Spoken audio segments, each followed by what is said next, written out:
The House of Representatives finally passed the $1.7 trillion Build Back Better Act with key investments for families and students. But will the bill make it through the Senate? Plus, top officials from the U.S. Department of Education face questions from lawmakers on federal COVID relief as the agency proposes big changes to its civil rights data collection. And finally, tensions between parents, schools, and governments aren't going anywhere as congressional Republicans introduce a Parents' Bill of Rights. All that and more on this week's Federal Flash.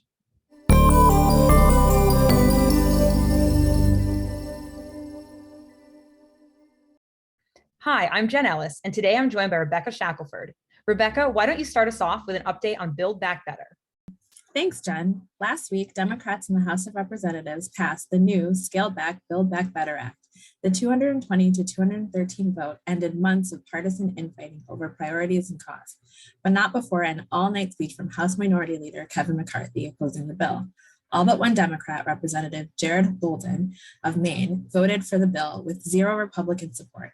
Afterward, our president and CEO, Deb Delisle, commended the bill and urged the Senate to maintain key provisions that benefit students. Speaking of the Senate, the Build Back Better Act still has several hurdles to clear before it reaches President Biden's desk. Political and parliamentary challenges mean that some provisions are likely to be cut or modified. For example, Senator Joe Manchin of West Virginia has opposed the expansion of paid family and medical leave, with 4 weeks currently included in the House bill. Other Democrats have shared fears that the immigration reform portions of the bill will not pass the Senate technical rules, the so-called Byrd Rule. Senate negotiations over Build Back Better could also collide with competing priorities. The continuing resolution keeping the government funded is set to expire on December 3rd. The debt limit increase will likely run out in the next few weeks, and the Senate must pass the National Defense Authorization Act. We'll keep you posted. The Build Back Better Act includes historic investments in families and children. It would provide $4 billion in fiscal year 2022 for universal pre-kindergarten for 3- and 4-year-olds, ultimately expanding access for over 6 million children. It also includes $100 billion over the first 3 years to support childcare, capping costs at 7% of a family's income for those earning up to 250% of the state median. And as we've discussed before, it extends the enhanced child tax credit. Build Back Better also includes access to free school meals for 9 million more children and efforts to increase affordable housing options for low-income families. While early childhood education is the big winner, there are also funds for higher education, including $500 million for college retention and completion, and $4.9 billion targeted for college industry partnership grants, which could support dual enrollment programs. Finally, it provides an additional $300 million for the Emergency Connectivity Fund to continue closing the homework gap for students and teachers.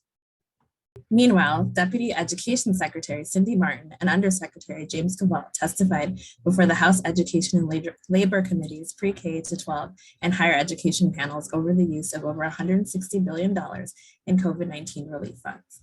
Republicans raised concerns over the amount of funds that have yet to be spent and lacks oversight over states' uses of aid. Ms. Martin defended the thoughtful and engaged approach many districts are taking, stressed that the department will continue to share information with the public through its transparency portal, and reminded lawmakers that states and districts have until September 30th, 2024 to spend the money. Representative Lisa McClain of Michigan asked whether the department would consider extending the spending deadline as schools are facing supply chain and workforce shortages. Martin said they will continue to work with states facing those issues. On the higher education side, Mr. Cabal highlighted best practices in online learning programs, as many colleges will likely continue to expand these programs in the future, and the revamped Federal Student Aid Office that is working to combat fraud and misconduct. In other department news, new flexibility for the Public Service Loan Forgiveness, or PSLF program, has started to take effect, with 2,600 public servants receiving $185 million in loan forgiveness. More borrowers should see relief in the coming months, as the agency estimates 30,000 borrowers will receive roughly $2 billion in relief under the temporary expansion of PSLF. The department also released proposed revisions to the Civil Rights Data Collection, or CRDC, for the 2021 to 22 school year. Although the agency does not typically collect data 2 years in a row, its plan for a second consecutive survey showed the administration's commitment to identify and address inequities in schools. For the first time, the CRDC will include questions about students' pandemic experiences, including whether virtual instruction was provided and the number of students needing and receiving Wi-Fi-enabled devices and hotspots.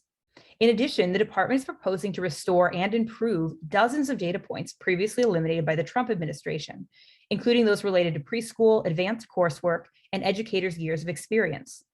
Finally, the department is proposing to include a non-binary sex category to capture data on non-binary students. To read about all the proposed changes and submit comments, visit the Federal Register at the link below by January 18, 2022. Finally, as we discussed in the last federal flash, debates on the role of parents in schools continue following the gubernatorial election in Virginia.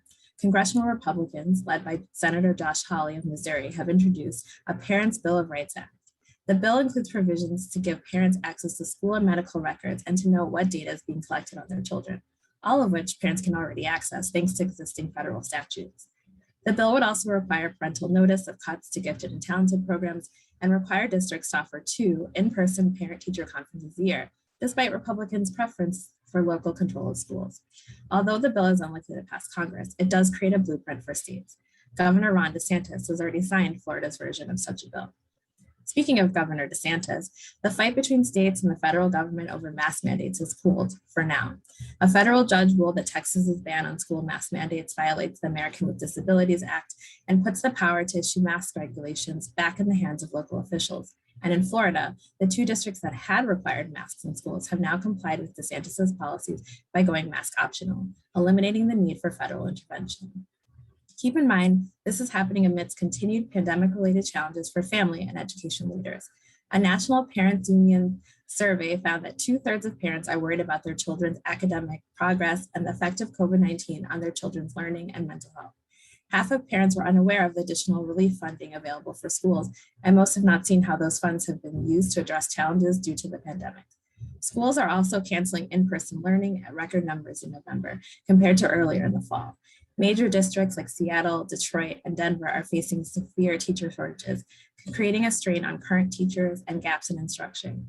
As the pandemic recovery continues, addressing workforce shortages in early childhood education and K-12 education will be a key issue. That's all for today. For an alert when the next federal flash is available, sign up on our new website at allfored.org/flash signup. Thanks for watching. Federal Flash is All for Ed series on important developments in education policy in Washington, D.C. Watch online at allfored.org/federal-flash. That's allfored.org/federal-flash. Or subscribe to our YouTube channel. You can also listen to Federal Flash wherever you get your podcasts.